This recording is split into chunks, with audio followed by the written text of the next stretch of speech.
An intellectual carrot, the mind boggles. You see? You see? Your stupid minds. Stupid! Stupid! Earth has had Santa Claus long enough. We will bring him to Mars. I've been afraid a lot of times in my life, but I didn't know the real meaning of fear until I had kissed Becky. One thing will be clear. It's not for man to interfere in the ways of God. It's alive. Oh, it's alive. It's alive. It's alive.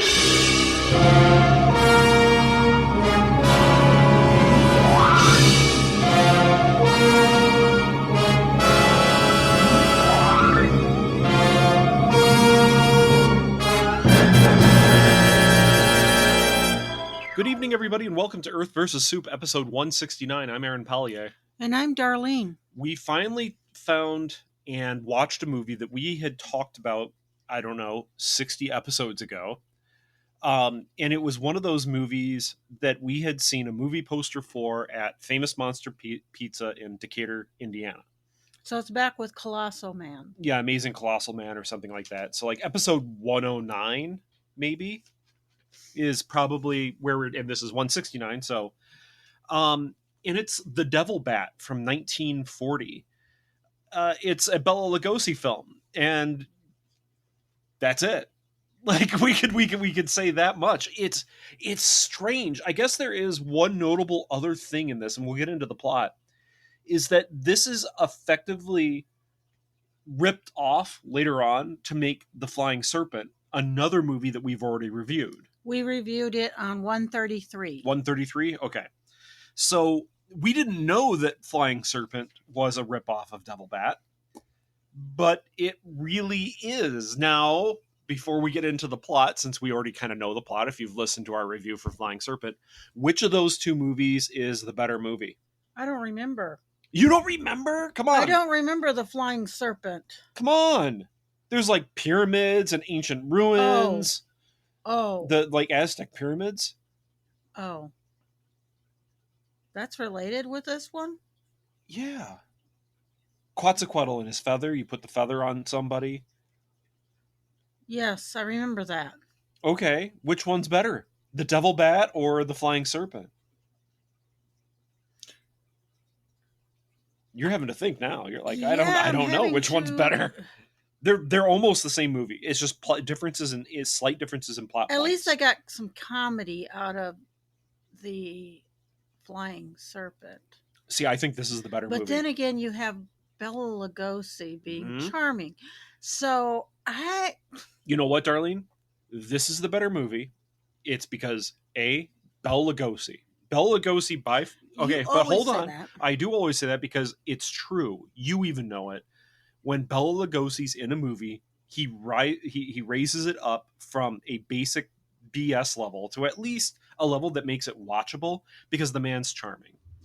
The second thing I think actually makes this better is that it doesn't seem to be like a magical BS reason why there's this like weird flying feathered serpent that, it just wants to get its feathers back. No, it's literally a science fiction reason, but it's way more reasonable and rational, and it makes more sense in context of the plot. That's what I was saying. The other one was batshit crazy. This is batshit crazy. It's the Devil Bat, but at the very least, it's a little. All the way through this, I was like, "Why is Dr. Cuthar?" Oh my God, Darlene! You and your ability to not say Carruthers. Carruthers. Probably because I misspelled it all the way through. Well, I'm sure your spelling is atrocious. Atrocious. I can barely read what you write. I Thank have to you. on grocery lists I have to make corrections because I just can't understand it otherwise. This well, let's get into the plot, but Bela Lugosi does make this worthwhile. Is it a good movie? Am I going to recommend it? We'll talk about that later because I'm definitely on one side of the fence about it, but I'm still having some doubts about my choice. So we'll talk about the plot. The credits just kind of put Bela Lugosi straight up front. Like Bela Lugosi is Dr. Paul Carruthers. Fine. There's a little bit of a text crawl. It's not Star Wars text crawl. It's just literally like a title card that comes up, and it basically explains that Dr. Paul Carruthers is a village doctor that has been performing strange experiments in his like remote home / dungeon / castle / laboratory. It doesn't say all those slashes. It No, says no, what? but it says in his Home. Near the... It's near the village of something or other. It doesn't matter. It's Heathville. Heathville? Because the main people that run the pharmaceutical... There's a pharmaceutical company is supposedly like... Does Darlene. Women's cosmetics. Thank you. And men's colognes. Yes. So it turns out, and we're gonna learn about this throughout the movie, but I want to try to sum up this part, is that Bela Lugosi's character, and I'm sorry, I actually write down like Bela Lugosi most of the time. He is the guy that basically has invented every single one of their cosmetic products. And this business started with him inventing something. Did they ever say exactly what it was? Nope, they don't. But he invents something and is given the option to either take a cash payout of $10,000, which is an insane amount of money for the time when, because this would have been like during the Depression when this payout happened. You can either take $10,000 or you can get a percentage in the company. And Bela Lugosi's character took the 10 grand. Now, 10 grand, that's insanity. That's probably what bought him that house that he and is laboratory / castle / dungeon / yeah. Guaranteed, and he probably had enough money left over to live the rest of his life. Like, that kind of cash is insane at the time. But he is bitter because of it. Because he made this choice, the company went on to make millions upon millions upon millions of dollars, and his payout would have been millions if he had taken a percentage. It was a choice he made. And instead, he gets basically cash payouts when he invents something. Now, so we start the movie and we see Bela Lugosi mixing up a concoction in his lab, and he opens up a secret door. And another secret door. And another secret door. And another secret door. And he starts talking to experimental bats that have grown huge. 4 to 5 times its normal size. Yeah. He brings this bat into his main lab and hooks it up to electrodes and basically decides to start electrocuting it. And I'm like, it smells like chicken. It's chicken fried to the underpass. Chicken. It's chicken to the underpass. He fries the bat with a huge amount of electricity, but it's still alive. And then he does it again after going in and checking on it and going, it's not well done yet. Yes, and he's got goggles you actually there's no lenses in them. There's no lenses on them. He does it again, and then Bella gets a call on his telephone to basically say, hey, look, we want you to come down to the Heath family home. There's a party tonight. You're the guest of honor. The daughter's getting engaged. Yeah, daughter's getting engaged, but you are the guest of honor tonight. We want to celebrate you because you're the entire reason this family is wealthy, and you are wealthy. Like they kind of point that out. Well, they didn't tell him that. No. They then talk about he declines. By the way, he's like, no, I'm too busy with my experiments to murder you and all. That's why they brought up the daughter's engagement. Yeah, and he's like, still no. So anyway, it turns out when they talk down at the mansion, they say, hey, look, he's been doing a lot of work. He's been really stressed out, and he is the reason why we're all rich. So we're going to just cut him a random bonus check of $5,000. $5,000. Which, again, in 1940, that is a huge amount of money. Again, I'm not saying that that's what he's owed or what seems to be fair, but it is a large amount of money. And it does seem like these people, while they are kind of rich aristocrats now, are not awful people. They actually seem to care about their employees. They care about him as an inventor. They're just going by what he decided back in the 30s, like what his contract was going to be. And his son decides to take the check all the way to his house. And for some reason, I think it's walking distance. No, it is not. But then they have driving time too. Yeah. No, it is not walking distance. It's actually like up a hill and all that. It does take a drive.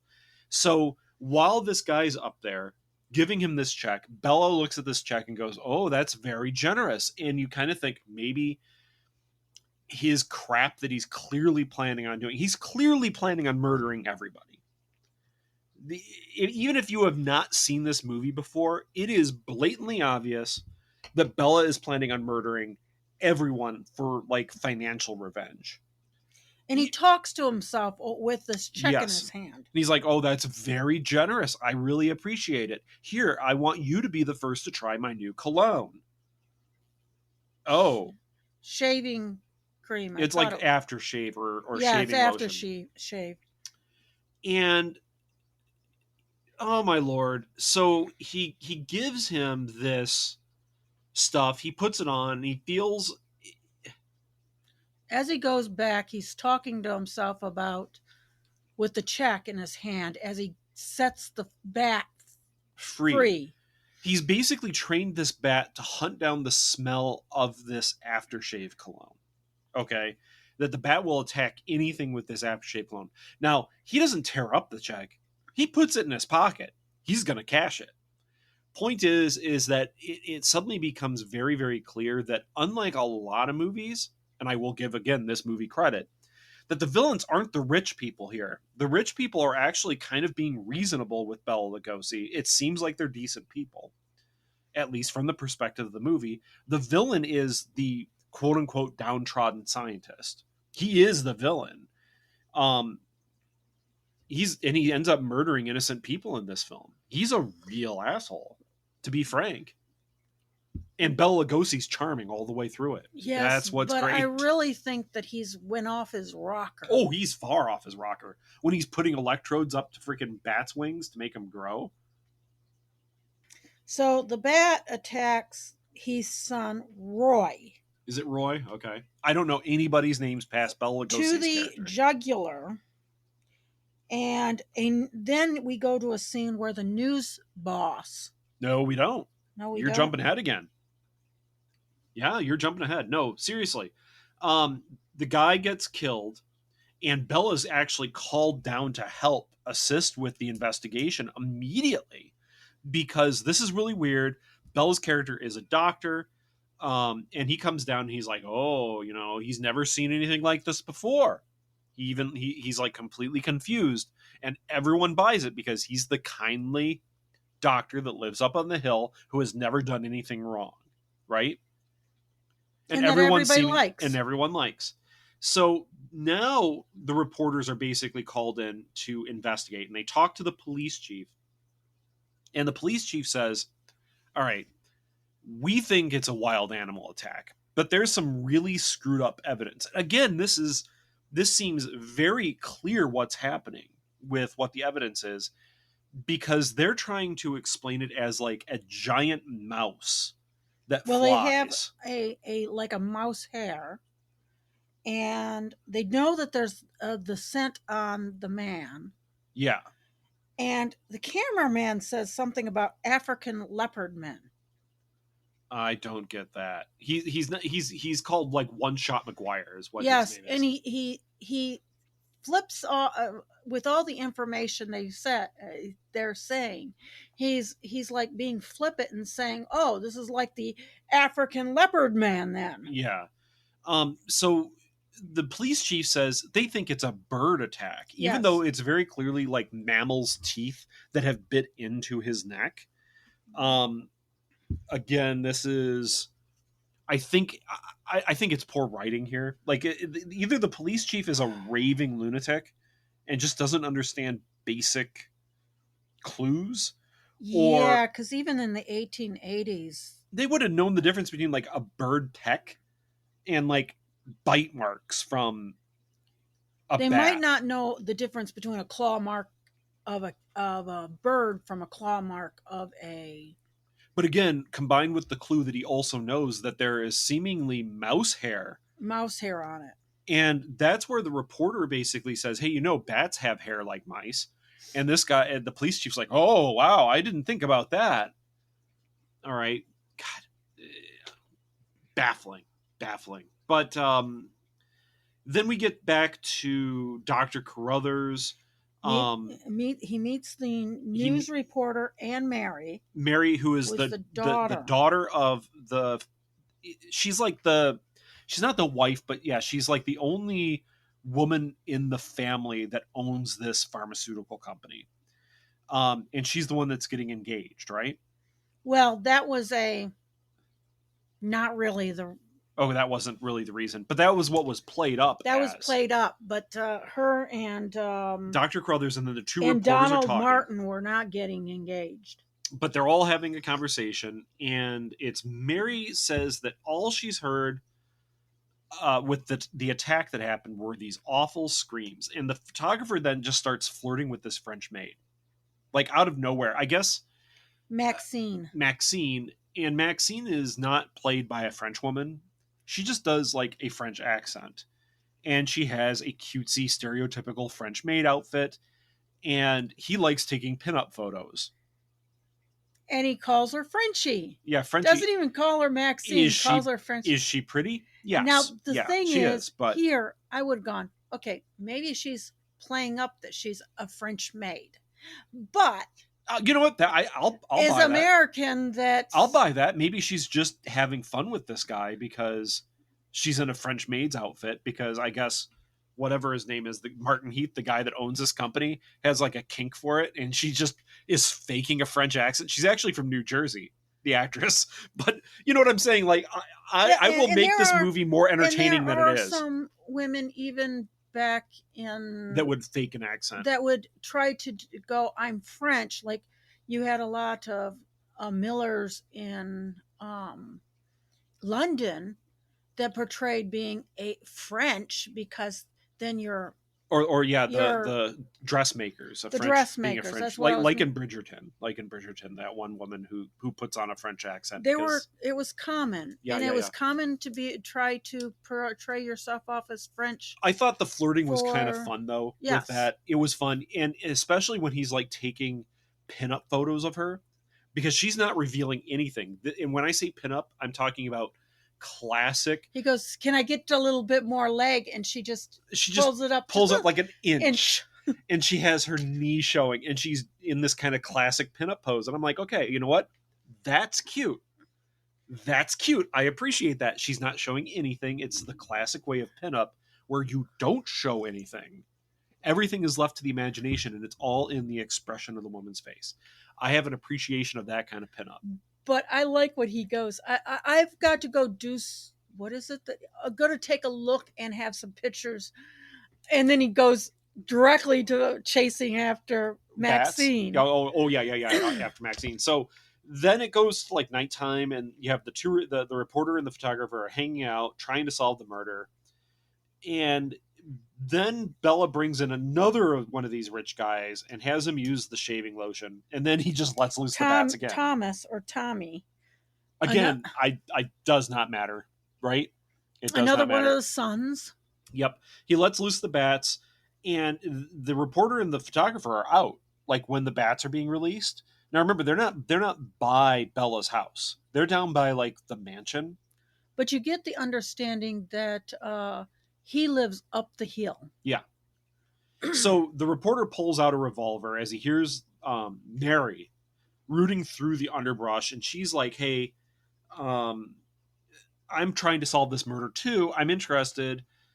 How can I help? And he's like, hey, you shouldn't be rooting around in the bushes when there's a murderer around here. And that's where the guy that actually had the shaving lotion put onto him now shows up, and a bat just kind of attacks him then.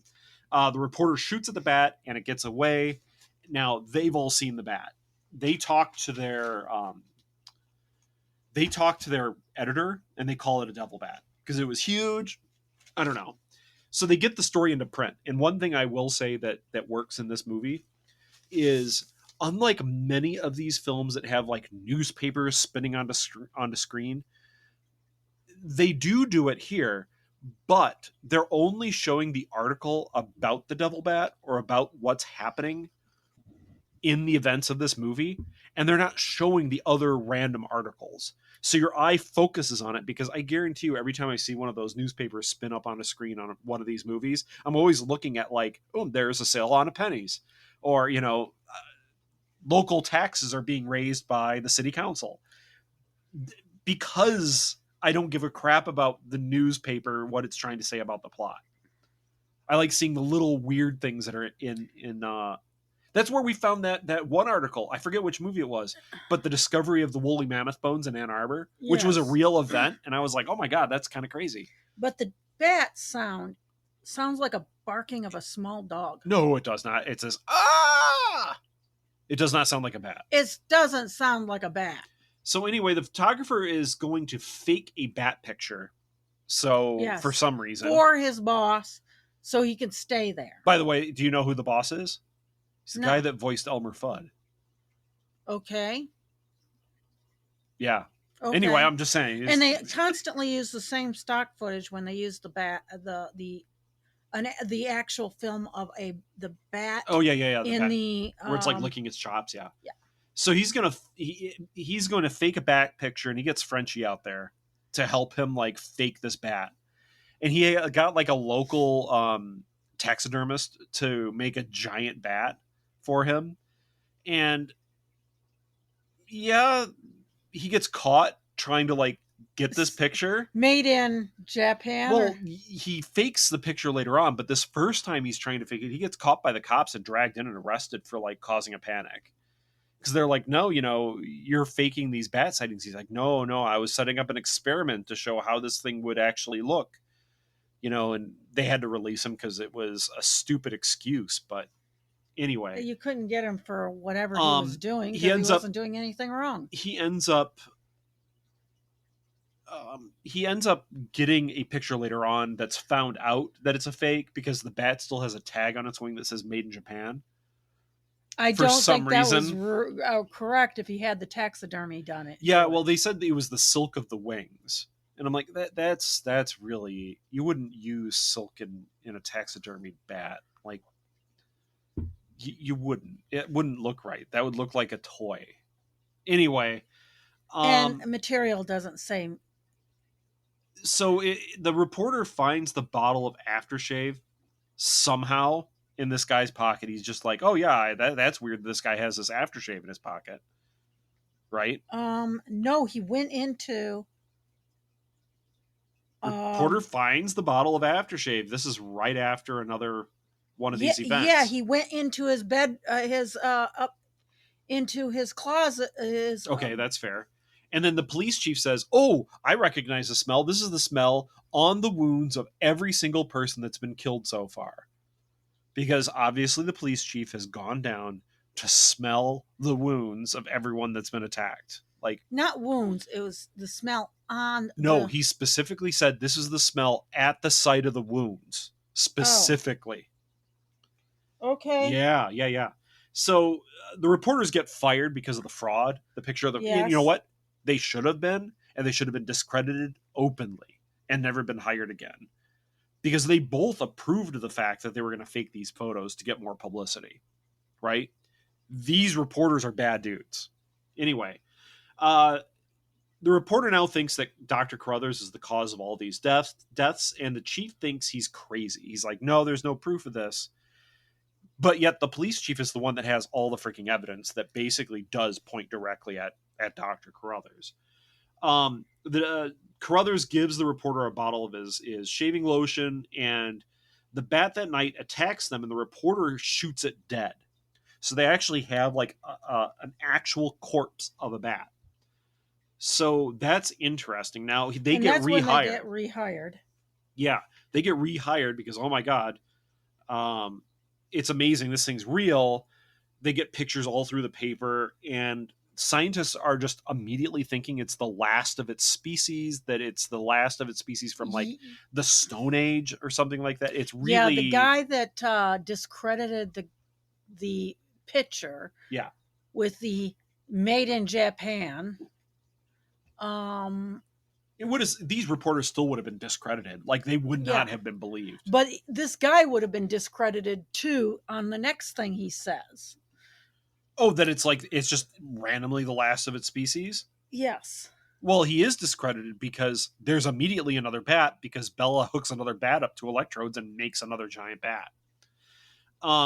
So Bella ends up giving the head of the company some of this lotion, and the CEO calls his son, tells him that he thinks he knows who the killer is, but he's going to go meet him at this place, and Bella lets loose this new bat. It attacks and kills the CEO.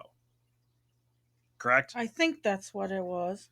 But then it attacks one of the women, and she's able to get away. I think it does it attack Frenchie? Or is it Mary? It's Mary. It attacks her window. Oh, yeah, and yeah. She screams out. There is a threshold. Because there's the here. whole thing of the French. It talks to Frenchie and goes, Did you give me this perfume? Where did it come from? And she goes, no.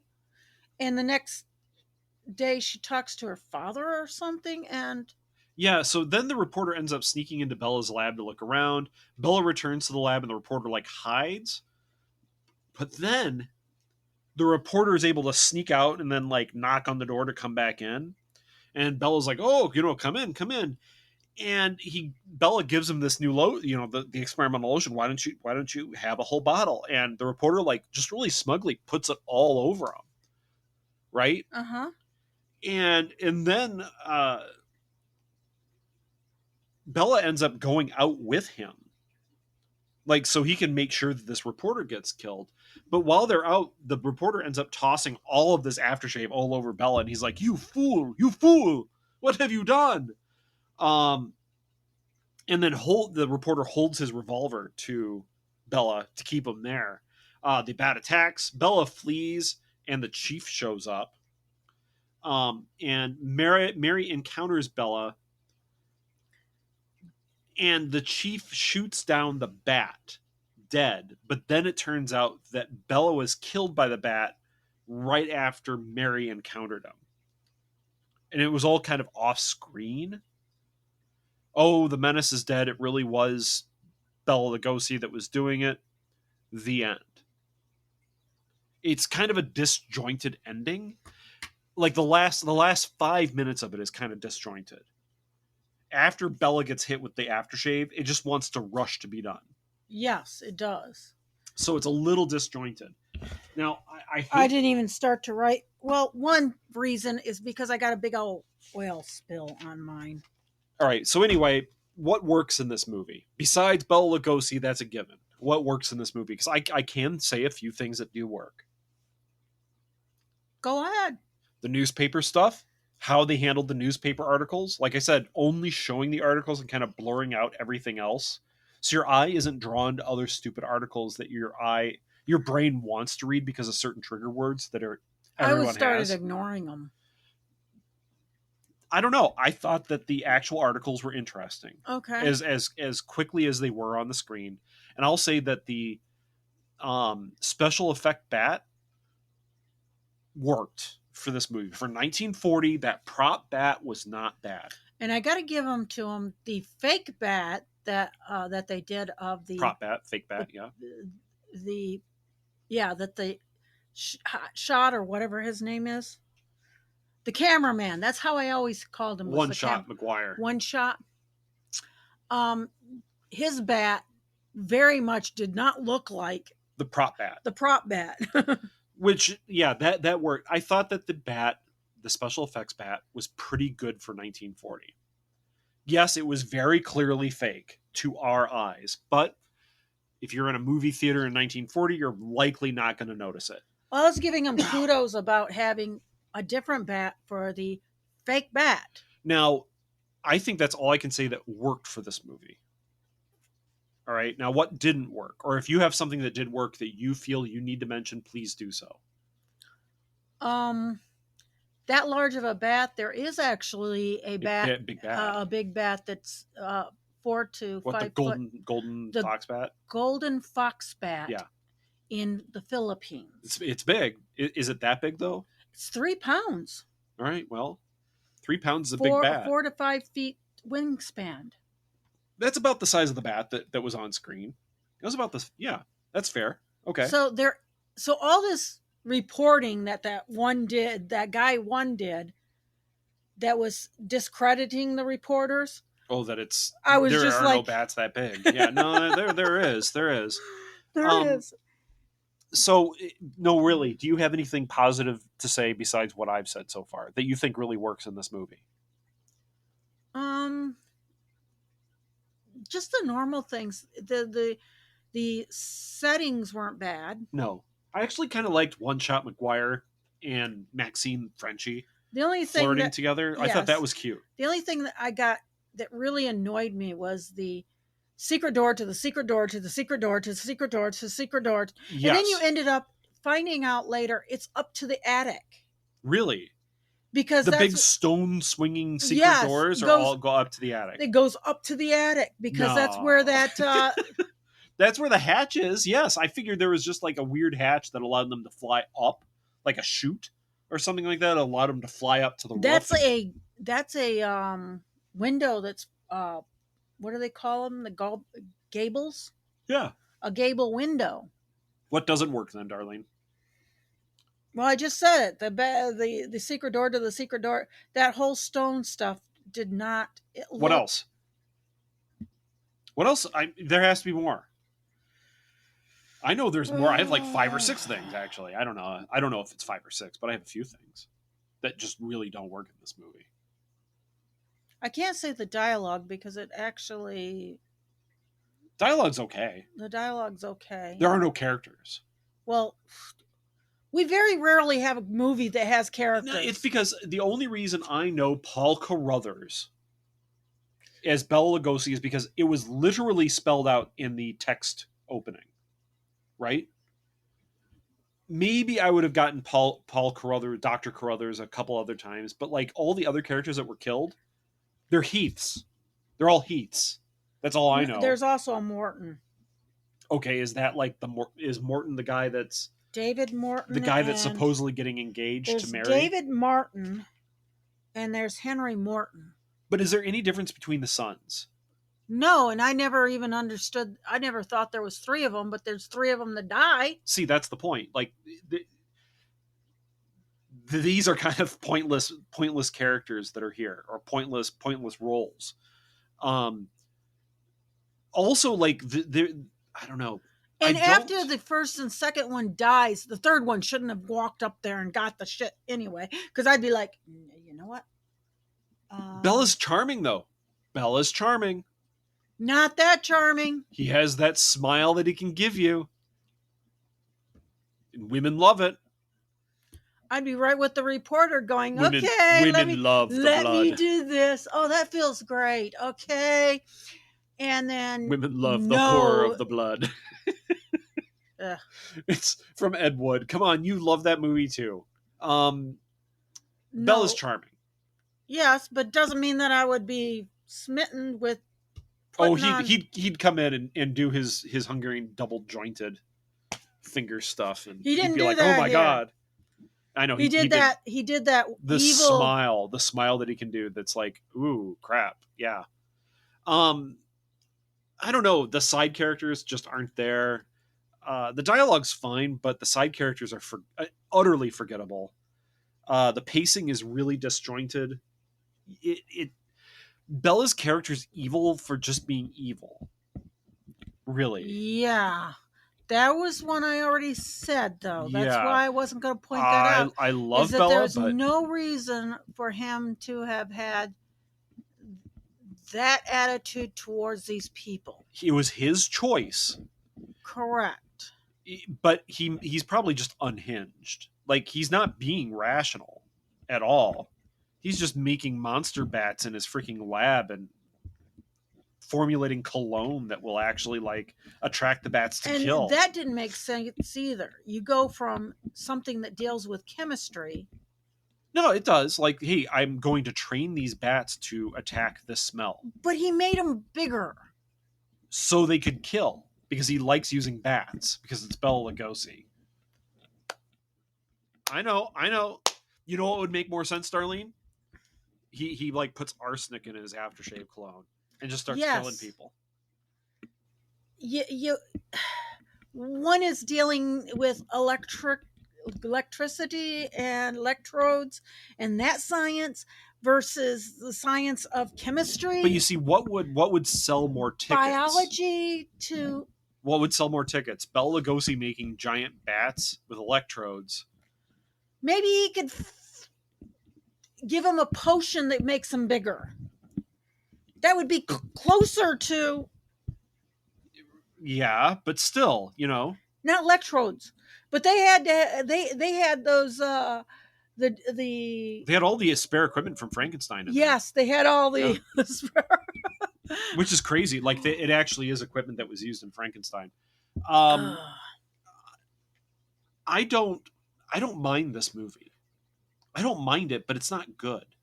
That's the thing. Like, I would not recommend it. I'm not recommending it, but again, it's like a light not recommendation. Just because Bela Lugosi, I'm always taken by Bela Lugosi and his charisma on screen. But honestly, this is the better movie when compared to Flying Serpent, right? I mean, this is a far better movie than that. I laughed in that other one though. Well, Flying Serpent was ridiculous. Yeah, I laughed at the ridiculousness of the This had the guy that voiced Elmer Fudd in it. So? On screen. He was alive then. Yeah, good. But I mean, this is better than Flying Serpent. Fine. But I'm not going to recommend it. You're not recommending it. No. What can we take away from this movie? Because this was the first one. We can't say don't make sequels because this was the first one. They did make sequels.